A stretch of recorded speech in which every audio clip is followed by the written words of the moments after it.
Centre of mass find करना मतलब किसको फाइंड करना? सेंटर ऑफ मास को फाइंड करना मतलब एक point in the space find करना। पॉइंट को फाइंड करना मतलब उसके X and Y coordinate find करना। तो एक्स कोऑर्डिनेट बनेगा, very good, m1 x1 plus m2 x2 upon m1 plus m2, अशी लाईट लागत नाही पटपटा, ठीक आहे. वाय कोऑर्डिनेट बनेगा m1 y1 plus m2 y2 upon, ठीक आहे. हाच फॉर्मूला कुठेही सेंटर ऑफ मास विचारला तरी पण ॲप्लिकेबल असणार है, ठीक है. और उससे रिलेटेड हमने देखा था कि अगर पार्टिकल की सिस्टम है, मतलब क्या, अलग अलग पॉइंट पे अलग अलग पार्टिकल प्लेस किए तो हमें क्या करना है, लेफ्ट मोस्ट मास. किती सोपं आहे बघा फिजिक्स, काही आहे का अवघड वर्ड, 4-4 वेळा पेज रीड करा तरी विसरतो. एकदा झालं झालं परमनंट. लेफ्ट मोस्ट मास वाई एक्सिस, बॉटम मोस्ट मास, दोनों का पॉइंट ऑफ इंटरसेक्शन ओरिजिन. जो पॉइंट, जो मास ओरिजिन पे उसके दोनों कोऑर्डिनेट, जो पॉइंट एक्स एक्सिस के ऊपर है वाई कोऑर्डिनेट, जो वाई एक्सिस के ऊपर है उसका एक्स कोऑर्डिनेट, संपलो. एंड वही अगर कंटिन्यूस मास डिस्ट्रीब्यूशन वाली बॉडी दी है तो हमें पहले से सेंटर ऑफ मास मालूम है उसका. जैसे कि हम क्या करेंगे, पहले एक्स ऑफ सिमेट्री ड्रॉ करेंगे. If body symmetrical about both axis then point of intersection of symmetry, axis of symmetry will represent centre of mass. अगर body symmetrical about single axis है तो सेंटर ऑफ मास उसी axis के ऊपर होगा. एवढंच असतं है ना. जैसे रिंग है, डिस्क है, हॉलो स्फीयर है, सॉलिड स्फीयर है, सर्कुलर प्लेट है, देन स्क्वायर प्लेट है, रेक्टेंगुलर प्लेट है, ये सारी के केस में क्या होता है, सिमेट्रिकल अबाउट बोथ एक्सिस आता है, मतलब उनका ज्योमेट्रिकल सेंटर रिप्रेजेंट करता है सेंटर ऑफ मास को.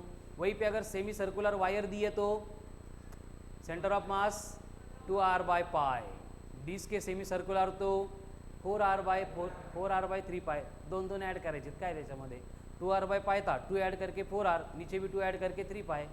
देन अगर हॉलो हेमिस्फीयर है तो r/2, सॉलिड हेमिस्फीयर है तो 3r/8, कोन है तो हॉलो कोन है तो h/3, सॉलिड कोन है तो कुठून पण वर्टेक्स का बेस फ्रॉम बेस. चलो आगे क्या होगा, इनका ही कॉम्बिनेशन आने वाला है, नवीन काही नाही त्याच्यामध्ये, ठीक है. कल हमने देखा था कि अगर कंपाउंड बॉडीज दी जाती है, कंपाउंड बॉडीज म्हणजे स्फीयर है, त्याच्या बाजूला एक प्लेट है, त्याच्या बाजूला अजून एक स्फीयर है, कितनी भी बॉडीज देंगे हमें क्या करना है, हर एक बॉडी को निकालना है एंड उसके सेंटर ऑफ मास पे बॉडी का मास प्रेजेंट है, ये कंसेप्ट वहाँ पे कंसिडर करनी है. बाकी आपला रेगुलर रूल जो है तो सेम, एक्स ऑफ सिमेट्री देखेंगे, अगर सिमेट्रिकल अबाउट बोथ एक्सिस है तो point of intersection will represent centre of mass. Symmetrical about single axis है तो उसी एक्सिस के कोऑर्डिनेट निकालेंगे, दूसरे एक्सिस का कोऑर्डिनेट निकालना ही नहीं है, ठीक है. बस वहाँ पे क्या होता है कि आपको ये कंपाउंड बॉडी के केस में मासेस डायरेक्टली नहीं देते, आपको क्या बोलते हैं कि made up of same material है. सेम मटेरियल बोला इसका मतलब वो इनडायरेक्टली बोलना चाह रहे हैं कि डेंसिटी सेम है. एंड डेंसिटी सेम इसलिए बोलते हैं क्योंकि उनको बोलना होता है कि आप मास कैलकुलेट करो खुद से by using formula density into volume. और उसमें कल हमने देखा था कि अगर हमें वॉल्यूम रिक्वायर्ड है, अगर होलो स्फीयर बोलेंगे तो वॉल्यूम होगी, सॉलिड स्फीयर होगा तो वॉल्यूम होगी, तीच बदलते थोड़ी, 4/3πr³. अगर वहाँ पे सर्कुलर प्लेट है तो πr² इंटू थिकनेस, या फिर हाइट बोलो πr² इंटू h. वही अगर स्क्वायर प्लेट बोला है तो फिर से एरिया इंटू थिकनेस होगा, एरिया इंटू हाइट होगा, मतलब πr² इंटू t होगा, ठीक है. तो इस तरह की वॉल्यूम एक बार वहाँ पे पुट करेंगे, जो भी मासेस आते हैं उसको इन टर्म्स ऑफ यम कंसिडर करना है. याची प्रॅक्टिस झाली एकदा की ये सगळे सिंपल वाटतात क्वेश्चंस, ठीक है. चलो कुछ क्वेश्चंस कर लेते हैं, फिर आगे थोड़ा सा और नेक्स्ट कंसेप्ट के टुवर्ड्स पढ़ेंगे. आपको बोला है कि ये दो सर्कुलर डिस्क है, एक की रेडियस आर है, दूसरे का डायमीटर आर है, made up of same material है and locate the centre of mass बोला है. सेंटर ऑफ मास कहाँ से लोकेट करना है, ओ से. आता मी पोजिशन चेंज करून देणार नाही, तुम्हाला माहिती काय करायचं ते. बस यहाँ पे क्या करना पड़ता है, प्लस एक्स के अकॉर्डिंग है तो प्लस रखो, माइनस के अकॉर्डिंग आ रहा है, अलॉन्ग आ रहा है तो माइनस करना है बस. एंड अगर मास एक्चुअल में रिमूव होता है तो न्यूमरेटर में भी माइनस, डिनोमिनेटर में भी माइनस. चलो लोकेट द सेंटर ऑफ मास.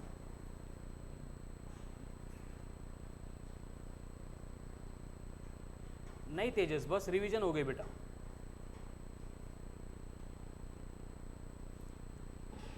चलो आज का पहला ही question, very good Shivam, answer भी आ गया. सर स्फीयर आहे का ते? स्फीयर नहीं है, सर्कुलर प्लेट बोला है, थिकनेस सेम है.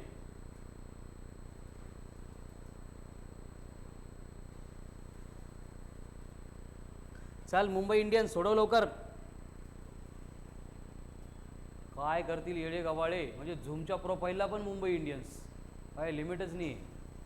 Worst night. चलो सोडो ना, बडबड काय करतो तूच. मग मागं काय बघतोय? नाही नाही,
seven R by six sir.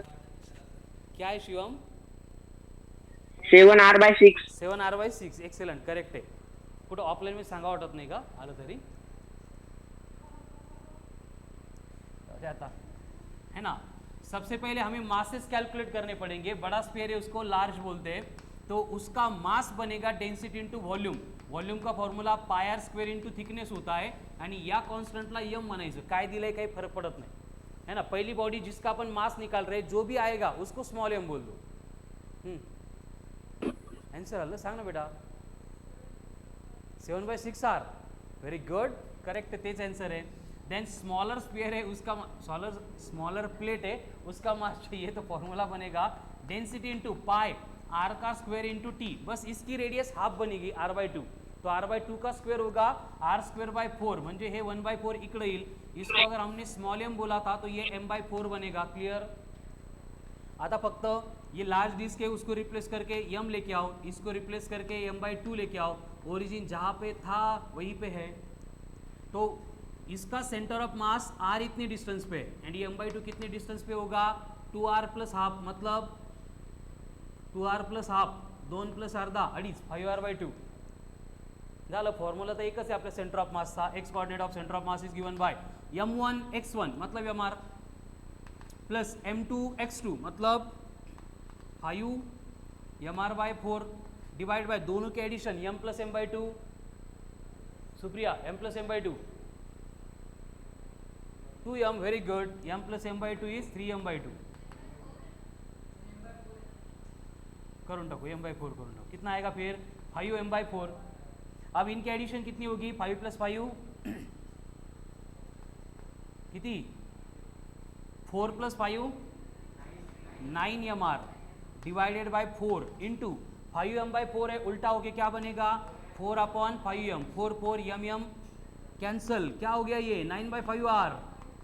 So 1.8 r, यानी क्या होगा ये 1 r यहाँ तक है 2 r यहाँ तक है, इनके इन बिटवीन कहीं पे तो सेंटर ऑफ मास है.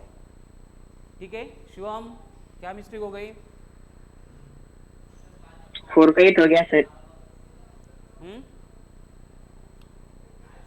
4 का 8 हो गया था सर. ओके.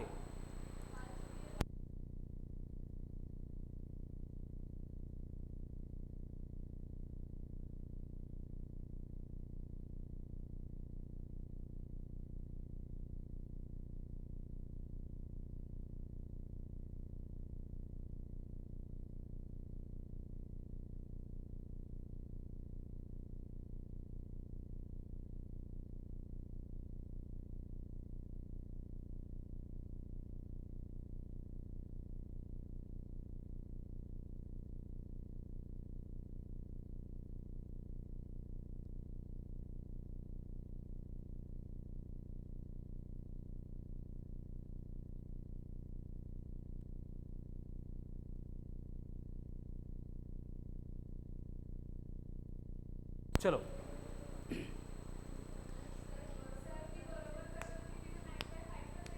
पण इकडचं ऐकून चुकवलं, स्वतःवर विश्वास नाही आहे, तुमच्यासोबत राहून राहून कॉन्फिडन्स कमी झालाय तिचा. ठीक आहे, नेक्स्ट देवेश तू पण.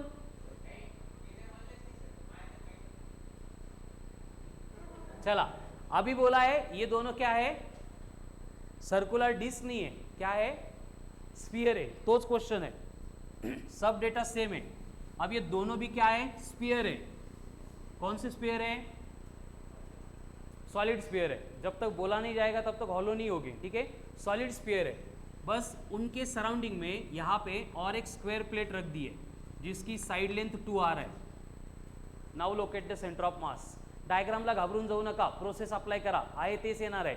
तीनों की थिकनेस,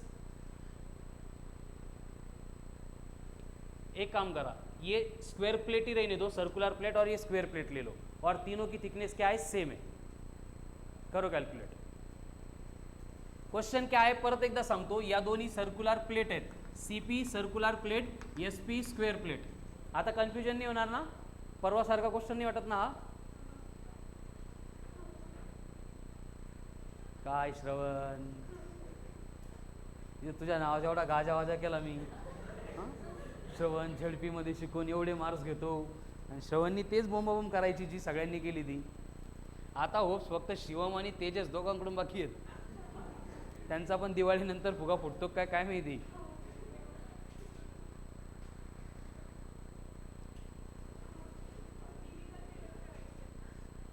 काय कन्सिडर, काय काय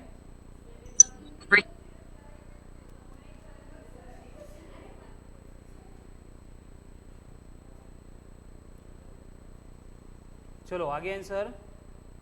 इधर ऑनलाइन में आंसर आ रहे पटपट.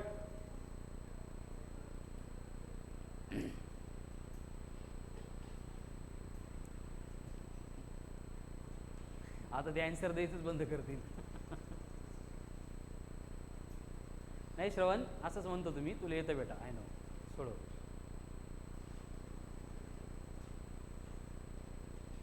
खूप वाट बघत होती बेटा सगळे तुझी.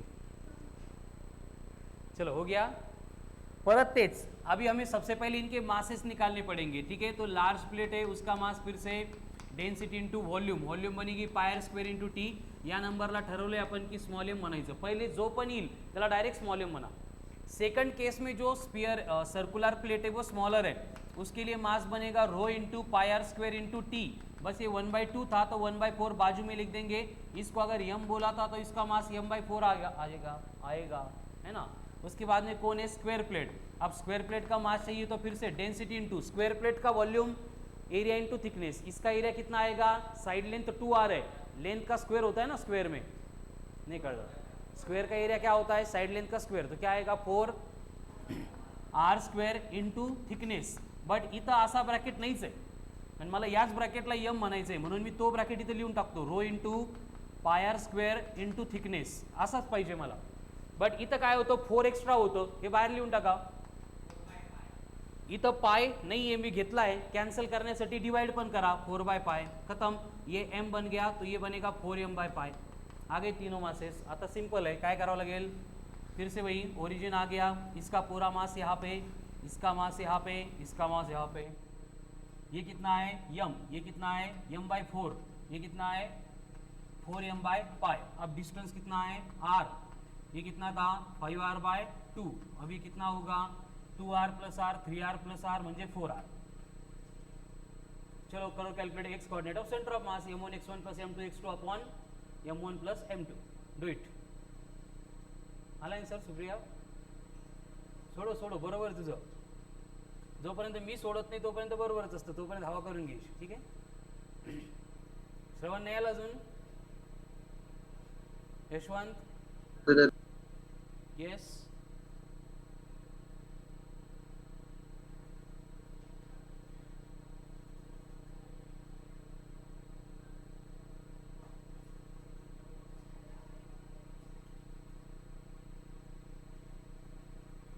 सांग ना स्वप्नील, आन्सर आलं का, सोडव ना, बसला काय.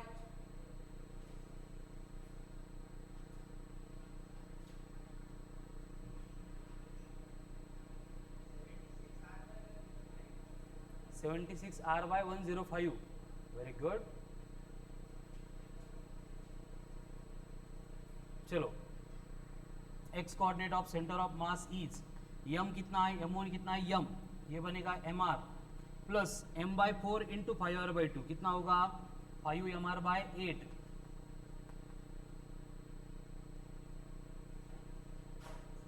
मागच्या क्वेश्चन मध्ये आपण त्याला 5mr बाय 4 कसं काय घेतलं होतं, एक बार चेक करो लास्ट क्वेश्चन इसके पहले का. सर 4 है. 5mr बाय 4 लिया था क्या? Yes sir. 5mr बाय 8 ही होना चाहिए था. m by 4 into 5r by 2 कर रहे हैं ना वहां पे भी, क्योंकि ये दोनों केस तो सेम ही है. ठीक है, तो वो कट करो पार्ट, वो आंसर नहीं है. अगेन सॉल्व करो, कमॉन फास्ट एक बार. नहीं, क्या करना है, बस ये जो स्टेप थी यहाँ पे 5mr बाय 4 था, उसको 5mr बाय 8 करो. काय येतं मी सोडून देतो, पहिले हा सोडू आपण. ठीक है, वहां पे एक छोटी सी मिस्टेक हो गई है. अब 4m by pi, 4m by pi, denominator में मासेस की एडिशन है, m plus m by 4, 5m by 4 plus 4m by pi. आता फक्त यांना ऐड करायचे व्यवस्थित, कुठे मिस्टेक करू नका. चलो, इसके पहले का जो क्वेश्चन था उसको फिर से करता हूं मैं एक बार. X coordinate of centre of mass होगा mr plus 5mr by 8 divided by 5 by 4 mr, नहीं m. अब यहाँ पे क्या होगा फिर 13mr upon 8 into 4 upon 5m, m cancel, ये 1 ये 2, तो 13 बाय 10 टाइम्स ऑफ r. हे आन्सर होतं मागच्या क्वेश्चनचा. एक छोटी मिस्टेक झाली होती, कट करा सगळे आणि हे लिया. वहाँ पे हमने ये m बाय 4 की जगह पे m बाय 2 लिया था गलती से, बाद में करेक्ट कर लिया, लेकिन ये न्यूमरेटर का कैलकुलेशन वही रखा था. चलो, now come to this question, ये एडिशन कर दो. 1.6 हे चालू होतं तुझं. 13 बाय 10 1.6 कसं पास केलं तुम्हाला. 13 बाय 10 1.3 ना बाळा.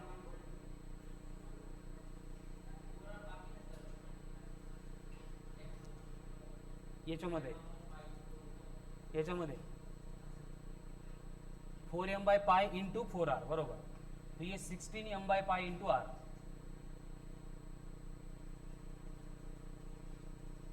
आपल्याकडे दोन ऑप्शन आहे. जर तुम्ही खूप जास्त तरबेज परफेक्ट असतील एडिशन मध्ये, पाय रहने दो और सिंप्लीफाई करो. जर कंफ्यूजन होने की चांस असेल, पाई की वैल्यू 3 पुट कर दो और सिंप्लीफाई कर दो. कळाल ना. अब पाई को निकाल लेंगे हम यहाँ पे, तो ये बनेगा mr प्लस 5 बाई 8 मतलब 0.625mr प्लस 16 बाई 3 मतलब 5.2mr. ये न्यूमरेटर हो गया.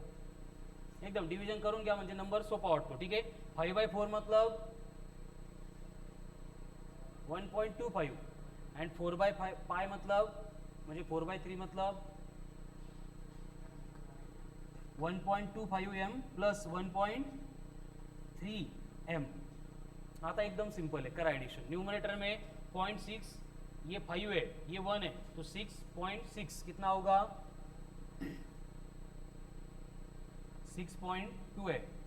825 mr डिवाइड बाय न्यूमरेटर में कौन है 1.25 प्लस 1.3 2.55 m. mm कैंसिल होगा. 6/2 मतलब अप्रोक्सीमेटली 3r. 3r मतलब कहाँ पे आ रहा है देखो, ये 2r r, तो यही पे कहीं पे इनका सेंटर ऑफ मास आहे.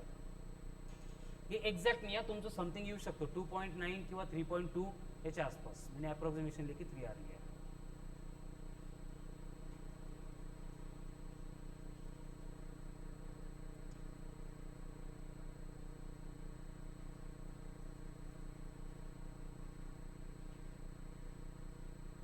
चलो हो गया.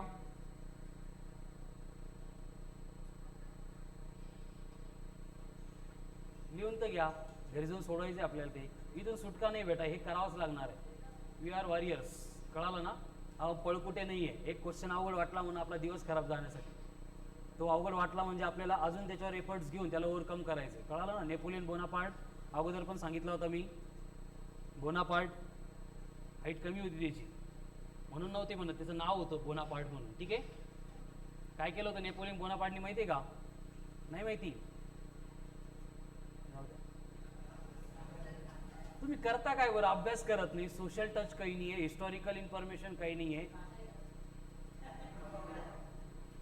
बरोबर आहे, मी इथे ऍक्टर बद्दल तर काही सांगणारच नाही, हे की नाही. राजा नव्हता तो, सैनिक होता, नेपोलियन बोनापार्ट. आता मी पण आहे ना खूप वर्षापूर्वी वाचलेलं, त्यामुळं एखादी इन्फॉर्मेशन इकडं तिकडं होऊ शकते. लगेच एखादा तिकडं गुगलवर बसतो ऑनलाईनवाले, लगेच मला सांगू सर ते असं नाही, तर हे होतं, ते हे इयर नाही ते इयर होतं. ठीक आहे ना, आता तेवढं टॉलरन्स ठेवत चला. मी का लगेच लेक्चरच्या अगोदर रट्टा मारून आलो नाही तुम्हाला सांगायचंय म्हणून, वाचलेलं असतं कुठेतरी आठवलं म्हणून ते सांगत असतो. ॲल्प्स पर्वतरांगा आहे माहिती आहे, जो युरोपियन अँड हे कोणतं आहे आपल्या बाजूच्या, Arabian and European in country को सेपरेट करने के लिए रिस्पॉन्सिबल, मतलब सेपरेट करती है. तर ते ॲल्प्स इतिहासामध्ये कोणीच क्रॉस नाही केलं. हिमालय जसं आहे ना, हिमालयाचा नंबर नंतर लागतो अल्प्सच्या, एवढा भयानक येतो. आणि तो त्या नेपोलियन बोनापार्टला क्रॉस करायचा होता सैन्य घेऊन, आणि तिथं हिस्ट्री अशी होती, ते अल्प्सवर जे गेले ते परत आयुष्यात परत आलेच नाही, म्हणजे क्रॉस तर केलाच नाही पण वापस पण आले नाही. त्यावेळी तो त्याच्या सैनिकांना सांगत असतो की आपल्याला म्हणूनच करायचंय का, कारण कोणी करू शकलेलं नाही म्हणून. त्यामुळे किती मेले आणि कोणासोबत मेले, किती पळून गेले, यांना लोक आठवणी ठेवणार नाहीये. बट आपण जर याला क्रॉस करून दाखवलं तर आपण इतिहासामध्ये चांगल्या कारणासाठी किंवा वाईट कारणासाठी इतिहासामध्ये आपण असणार आहे. त्यामुळे इम्पॉसिबल इज द वर्ड कहाँ पे होता है, इन फूल्स डिक्शनरी. फूल्स म्हणजे गुलाबाचे फूल्स नाही, मूर्ख कळा ना, उनके डिक्शनरी में होता है. ऐसे बोल के फिर वो लेके जाता है एंड एल्प्स जो है वो सक्सेसफुली क्रॉस भी करता है. मग त्याच्याकडे बघून असं वाटायचं ना एवढं काय करणार आहे. हिटलर भी होई था. आता हिटलरचे मी गुणगान नाही सांगायचं तुम्हाला, तो अच्छा था बुरा था आपल्याला नाही घेऊन देणं, बट ह्या गोष्टी घडलेल्या आहेत, माणसांनीच घडवलेल्या. आपण या छोट्या मोठ्या प्रॉब्लेमला घाबरतोय. त्यामुळे मला असं सांगायचं तुम्हाला, कम्पेअर करा काय करतोय आपण म्हणून. हिटलरचा एक इन्सिडेंट सांगतो. 1915 to 1919 फर्स्ट वॉर हुआ था शायद, है ना. तो फर्स्ट वॉर जो हुआ था वो किया किसने स्टार्ट, हुआ कैसे, किसका लॉस हुआ वो छोड़ दो, पण पूरा का पूरा रिस्पॉन्सिबल फर्स्ट वॉर के लिए किसको कंसिडर किया था, जर्मनी को. अँड उनके मतलब त्यांचे सगळे अधिकार काढून घेतले होते. त्यांनी गव्हर्नमेंट स्थापन नाही करायचं, सैनिक नाही म्हणजे आर्मी नाही इस्टॅब्लिश करायची, पण त्यांचे रेल रूट्स बंद, कोल माइन्स वगैरे जे काही असेल ते सगळं फ्रान्स इंग्लंड यांनी डिस्ट्रीब्यूट करून घेतलं होतं. एंड उस टाइम पे फ्रांस एंड जर्मनी के बाउंड्री पे एक ट्रेन पास होती थी, एंड उस ट्रेन में बैठ के ये ट्रीटी करके ली गई थी. ठीक आहे ना. आता त्यावेळी जर्मनीचे कोण होते मला आठवत नाही, है ना. आम्ही सरेंडर करतोय, ते सगळे त्यांनी जे रेस्ट्रिक्शन लावले ते आम्ही ॲक्सेप्ट करतोय, आणि आम्ही इथून पुढे तुमच्या समोर गुडघे टेकूनच बसणार आहे, यहाँ पे मतलब साइन करते हो. 1919 के आसपास और वहाँ पे फर्स्ट वर्ल्ड वॉर खत्म होता है. आणि या दरम्यान हिटलर असंच 11वी-12वी होते इकडे तिकडं, त्या दरम्यान अगोदर होते 1018 त्याच्या आसपास. उसको आर्ट में इंटरेस्ट था, है ना, ड्रॉइंग काढायचे वगैरे. बट ही गोष्ट खूपच मनाला लागते. एवढी मोठी हार, सरळ सरळ देशाने पूर्ण बुडके टेकले, काय म्हणतील ते ऐकलं, आपण हे नाही करायचं ते नाही करायचं, नाही चालणार.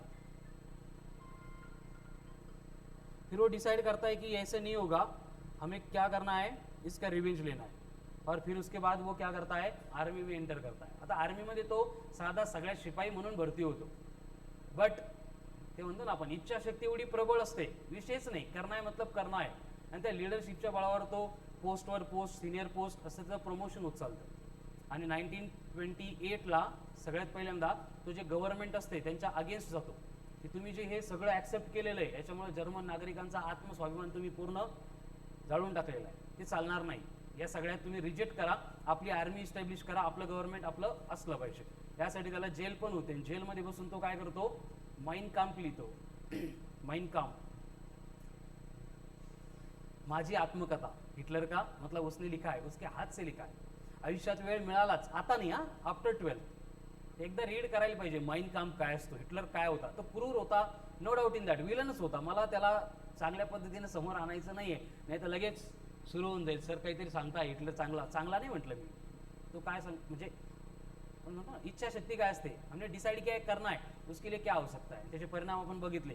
एक वेळ अशी आली होती, फक्त 1939 नंतरचे जे काही 18 महिने आहेत, त्या 18 महिन्यामध्ये जर ते न्यूक्लिअर पॉवर प्लांट होते ते जर सिक्युअर राहिले असते तर हिटलरनी पूर्ण जगावर राज्य केलं असतं, है ना. 1939 को क्या हुआ था, ऑटो हाइन स्ट्रासमैन ने एटम बॉम्ब फाइंड किया था, बट ये एटम बॉम्ब का जो रिसर्च करने वाली लैब थी वो उड़ा दी गई थी बाय CIA एंड अजून MI. हाँ, CIA and MI. MI Realme नहीं, MI. मिशन इम्पॉसिबल MI5 है ना, जसं आपलं रॉ आहे, रॉ माहित पाहिजे या गोष्टी गरजेच्या, ठीक है ना। तो इंडिया की जैसे रॉ है वैसे इंग्लैंड की होती है MI5, तो उन्होंने उस लैब को उड़ा दिया था और उसके बाद में वो न्यूक्लियर वीपन के ऊपर जो वर्क था वो स्टॉप हो गया और उसकी वजह से उनको मतलब जर्मनी को हारना पड़ा था। लेकिन हारने से पहिले त्यांनी काय केलं होतं लक्षात घ्या, ट्रेन रूट होते फ्रान्स आणि जर्मनीमधले सगळे डिस्ट्रॉय झाले होते। तर या सगळ्या युद्धाच्या गडबडीमध्ये त्यांनी काय केलं, तोच ट्रेन ट्रॅक ज्यामध्ये ॲग्रीमेंट साईन झालं होतं तो परत टाकायला लावला आणि फ्रान्स गव्हर्नमेंटवर प्रेशर करून परत त्या रूटला ट्रेन सुरू केली आणि परत तशाच बंधनकारक अटी फ्रान्सवर लादल्या आणि त्याच ट्रेनमध्ये त्याच सीटवर बसून परत त्यांच्याकडून ॲग्रीमेंट साईन करून घेतलं। कळत आहे का? आपल्याला एवढं मोठं काहीच नाही करायचं बाळांनो, येत नाही ना।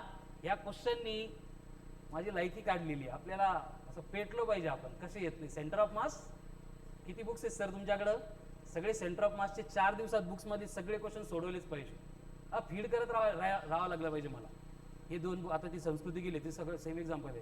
मला कुठं बाहेर जायचं असलं तिला 2 बुक इथं ठेवून जावं लागतात, कळालं ना। ते जर नसतील तर ते खूप वेळेली करतो मग, सर हे झालं ते काय करू, ते झालं हे काय करू, ठीक आहे। तर वो माइंडसेट आहे, हे अवघड गेलं ना मला, तर हा माझ्या सगळ्यात काय म्हणतो आपण बेस्ट पार्ट झाला पाहिजे।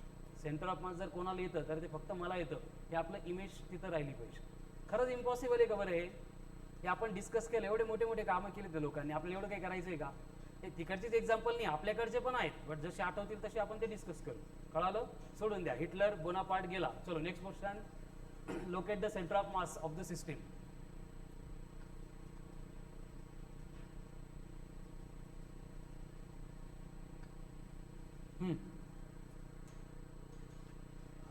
स्क्वायर प्लेट है, स्क्वायर प्लेट है, सर्कुलर प्लेट है, थिकनेस इक्वल है, इसकी साइड लेंथ 2r, इसकी साइड लेंथ 2r एंड इसका डायमीटर भी 2r, और यहां से हमें सेंटर ऑफ मास लोकेट करना है।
नहीं है, प्रोसेस ऑल टुगेदर सिमिलर है।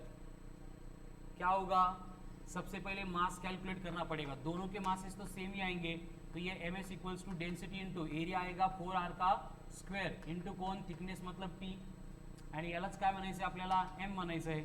इसका मास m आ गया, इसका मास m आ गया। अभी सर्कुलर प्लेट का चाहिए तो ये बनेगा m सफिक्स c, फिर से डेंसिटी इंटू इसका एरिया पाई इंटू r का स्क्वेअर है इंटू थिकनेस t है, बट याला मी m म्हणू शकत नाही, मला m कोणाला म्हणायचं आहे, rho into 4r square into t ला म्हणायचं आहे। बट इथं काय काय आहे, 4 नाही आहे, मी एक्स्ट्रा 4 घेतलं, ते कट करण्यासाठी मला डिवाइड करावं लागेल 4 ने। इथं पाय नको होतो, ते एक्स्ट्रा आहे, ते आपल्याला बाहेर लिहावं लागेल, ठीक है। यानी ये सर्कुलर प्लेट का मास कितना होगा, पाई m/4 होगा, कळतंय का बघा। अब 3 मासेस आ गए, पहला मास यहाँ पे होगा कितना m, दूसरा यहाँ पे होगा कितना है पाई m/4 मतलब 3/4, 3/4 मतलब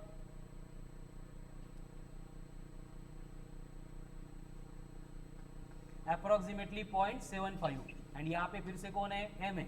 यहाँ से हमें चाहिए था मतलब ये हमारा ओरिजिन बनेगा। अब ये डिस्टेंस r होगा, ये डिस्टेंस कितना होगा 2r प्लस r मतलब 3r, एंड ये कितना होगा 2r प्लस 2r 4r मतलब ये 5r होगा। चलो करो calculate x coordinate of centre of मास।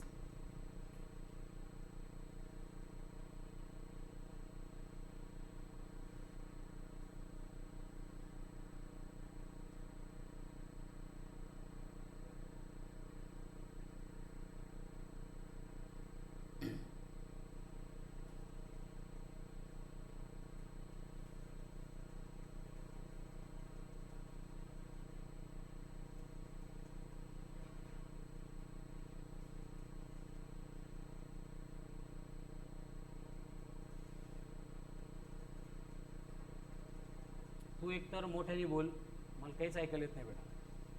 मला असं हातवाऱ्यावरून इमॅजिन करावं लागतं तू काय म्हणत असशील म्हणून. दोनच 3 आहेत ना, बट ये दोनों स्क्वायर प्लेट का सेम है, उनकी एज भी सेम है, मटेरियल भी सेम है, थिकनेस भी सेम है, तो मास सेम ही होगा.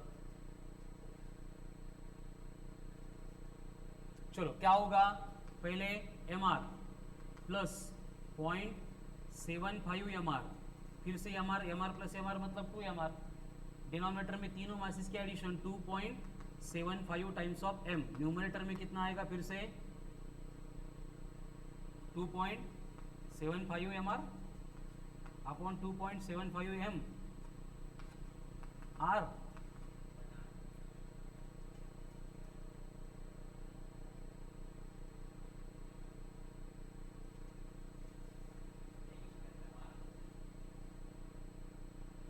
कुछ तो गड़बड़ हो गई, आर नहीं आना चाहिए.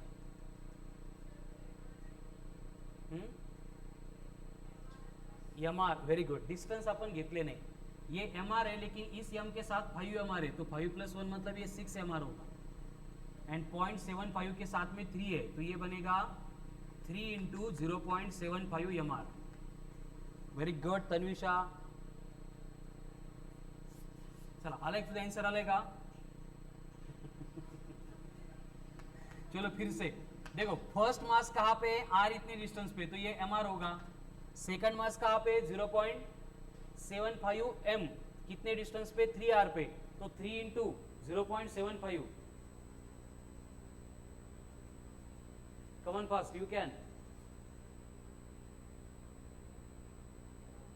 2.5, 2.25, 2.15, 2.25 mr प्लस ये लास्ट वाला यम है, ये 5r पे है, तो ये बनेगा 5 mr.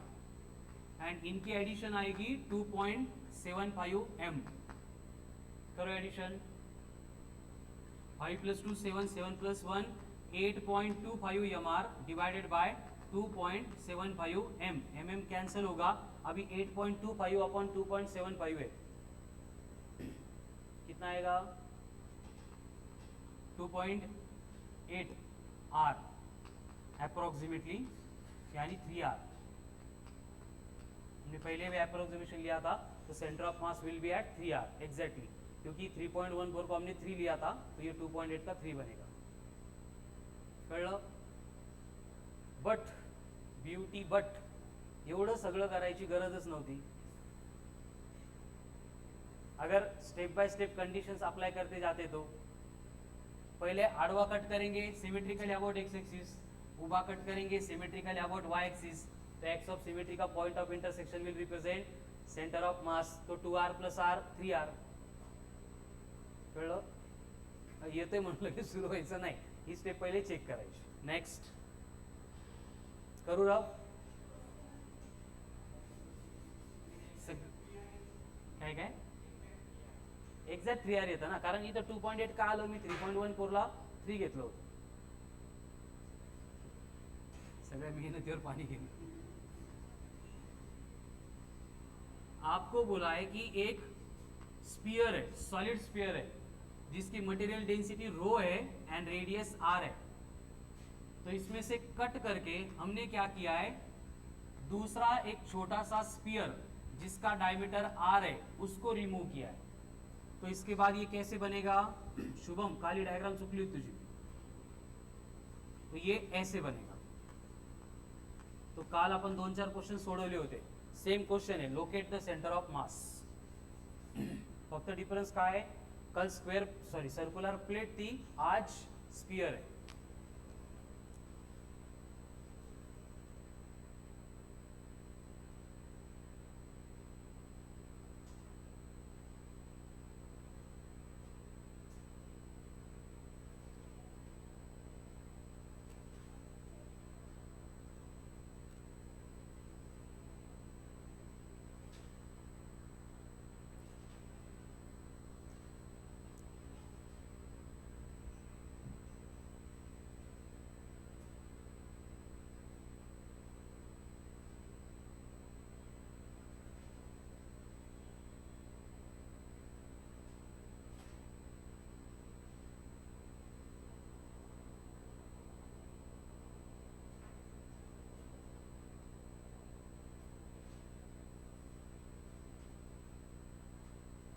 काय चेंज होईल, जहाँ पे m1 x1 plus m2 x2 करते थे वहां पे m1 x1 minus m2 x2 upon m1 minus m2, इतना ही करना है। चलो डू इट, कमन फास्ट। अब सेम आना चाहिए सबका, आंसर करेक्ट आना चाहिए।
शिवम,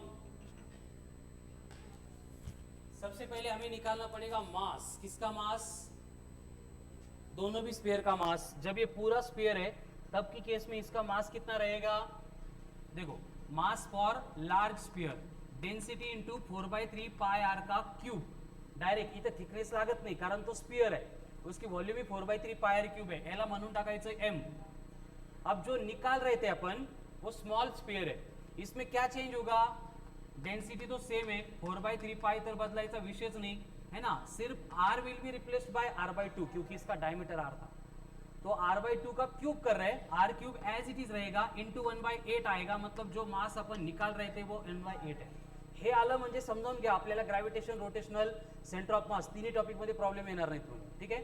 कारण डोक्याला त्रास देणारे याच टाइपचे क्वेश्चन्स आहेत। अब हो गया, सेंटर ऑफ मास निकालना है। पहले देखो ये पूरा स्फीयर था, इसका मास इस कॉर्नर से r इतनी डिस्टेंस पे है, जो अपन निकाल रहे बीच में उसका सेंटर ऑफ मास ये r एंड ये कितना होगा r/2, तो r प्लस r/2 मतलब 3r/2 पे है, यानी x coordinate of centre of mass will be equals to mr minus m/8 into 3r/2. m1 x1 इकडे बघ प्रथमेश, त्याच्याकडे बघून फायदा नाही तुझा. m1 x1 minus m2 x2, क्यों माइनस कर रहे हैं, निकाल रहे हैं ना उसको बाहर, divided by m minus m/8, तो mr माइनस 3mr/16 मतलब कितना होगा ये 16 माइनस 3 मतलब 13/16 mr into m minus m/8 मतलब 7m/8 मतलब 8/7m, m कैंसल, ये 1 ये 2 यानी 13/14 टाइम्स ऑफ r. ये सेंटर ऑफ मास ये नया बन गया, पहले कहाँ पे था सेंटर पे था, अब कहाँ पे आ रहा है 13/14. करो डिवीजन 13/14, नहीं करेंगे तो भी चलेगा, सिंपली शिफ्ट निकालने के लिए क्या करना पड़ेगा, पहले का सेंटर ऑफ मास माइनस अभी का सेंटर ऑफ मास, सब्ट्रैक्शन करो तो ये बनेगा 1/14 times of r. This will be the shift in centre of मास, मतलब जो सेंटर ऑफ मास यहाँ पे था अब वो इस साइड में यहाँ कहीं पे तो शिफ्ट होगा. कळलं, सेम क्वेश्चंस कल भी सॉल्व किए थे, प्रोसेस नहीं बदल रही है, 8 दिवस झाले असतील आपल्याला सेंटर ऑफ मासला, पूरा पार्ट सेम है ऑल टुगेदर. नेक्स्ट करू राव,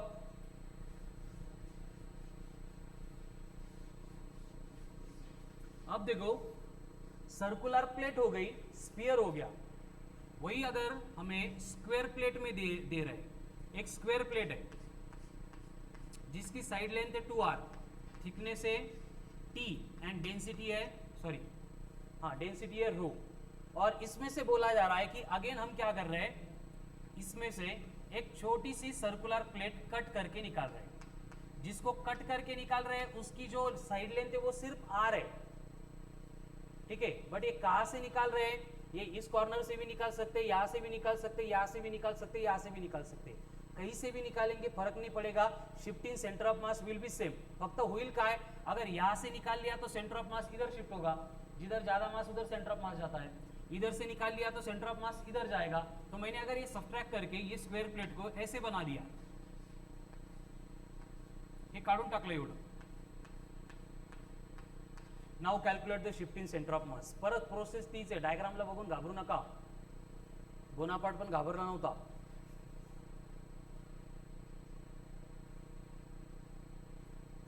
पहले क्या करेंगे, इसका मास निकालेंगे, देन इसका मास निकालेंगे. मासेस आ गए, m1 x1 minus m2 x2 अपन m1 माइनस m2 झाला आंसर. एवढं काय त्यात तेजस, चलो अब ये करेक्ट कर बेटा. फिर शिवम तू सोडत नाही आज क्वेश्चंस,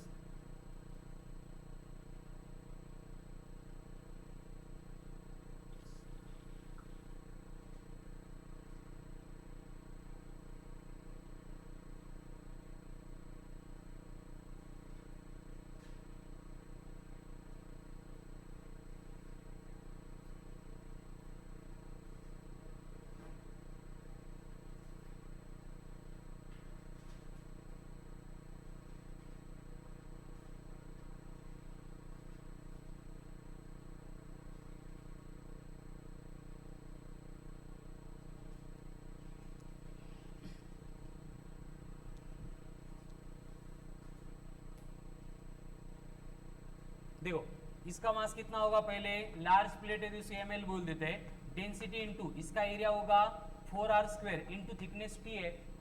जो कुठला नंबर जे काही कॉम्बिनेशन मिळेल त्याला m म्हणून टाका, त्यावर विचार नहीं करायचा. अभी छोटे का मास निकालना है तो ये बनेगा m for smaller, density same, बस इसकी साइड लेंथ r है तो 4 नहीं रहेगा, यानी मुझे यहाँ पे एक्स्ट्रा 4 लेना पड़ेगा अगर इसको स्मॉल m बोलना है तो डायरेक्ट तो ले नहीं सकते, तो मैं इसको क्या करूंगा, एक 4 यहाँ पे मल्टीप्लाई कर दूंगा और ब्रैकेट के बाहर एक 4 से डिवाइड कर दूंगा. अगेन 4 कैंसिल होंगे, ऊपर नंबर सेम मिलेगा, मतलब हमने कोई मैथमेटिकल एक्सप्रेशन चेंज नहीं किया है. तो अगर इस ब्रैकेट को हम m बोलते हैं तो ये m/4 बनेगा. हो गया. अब देखो x coordinate of centre of mass will B, अब पहले ये जो सर्कुलर प्लेट है इसका सेंटर ऑफ मास कितने डिस्टेंस पे है, r इतने डिस्टेंस पे है, ठीक है. थोडस याला इथं घ्या, है ना, यहाँ से ही प्लेट निकाली, फरक पड़त नहीं, फक्त तुम्हाला थोडंसं सेंटर ऑफ मास घ्यायला सोपं जाईल. ये जो प्लेट हम यहाँ से निकाल रहे हैं, अब इसका सेंटर ऑफ मास कितने डिस्टेंस पे होगा, ये r और ये r/2, तो कितना होगा r प्लस r/2 मतलब 3r/2। तो ये m/4 मतलब ये पहले क्या होगा m into r minus m/4 into 3r/2। अब डिनोमिनेटर में कौन है m माइनस m/4, करो सिंप्लीफाई, क्या होगा 8 माइनस 3 मतलब 5/8 mr इंटू 1/3m/4 है तो 4/3m, फिर से mm कैंसल, ये 1 ये 2, तो कितना आ रहा है 5/6 टाइम्स ऑफ यार। ये क्या है शिफ्ट है क्या नहीं है, न्यू सेंटर ऑफ मास की पोजीशन है। पहले कहाँ पे था r पे, तो शिफ्ट निकालने के लिए क्या करना पड़ेगा r माइनस 5/6r, तो कितना आएगा 1/6 times of r। This will be the shift in centre of mass. ठीक है, so by tomorrow you have to complete solve examples and concept application 1 तक के सारे questions from module of system of particles and rotational motion, जिसमें पहला ही point दिया है centre of मास। मतलब नाउ ऑनवर्ड हम डिस्कशन शुरू कर रहे हैं अबाउट मॉड्यूल के क्वेश्चंस। ठीक है, तो कंसेप्ट एप्लीकेशन 1 से पहले के सॉल्व कंसेप्ट एप्लीकेशन 1 के पूरे अनसॉल्व एग्जांपल्स कल के लेक्चर से पहले कंप्लीट चाहिए। जो आगे वो आगे, जो नहीं आएंगे एक तो डाउट्स में पूछ लो या फिर लेक्चर में हम कंसिडर करेंगे। ठीक है, तो कल का लेक्चर जो है सेंटर ऑफ मास का लास्ट लेक्चर होगा। ठीक है, प्रॉब्लम्स के टाइप हो गए बस, और कुछ कंसेप्चुअल थ्योरेटिकल पॉइंट है वो हम कल डिस्कस करेंगे। ठीक है, अगर कंसेप्ट एप्लीकेशन फर्स्ट हो गया तो कल का पार्ट समझ में आएगा। Remaining part will continue on tomorrow's lecture at same time. Thank you.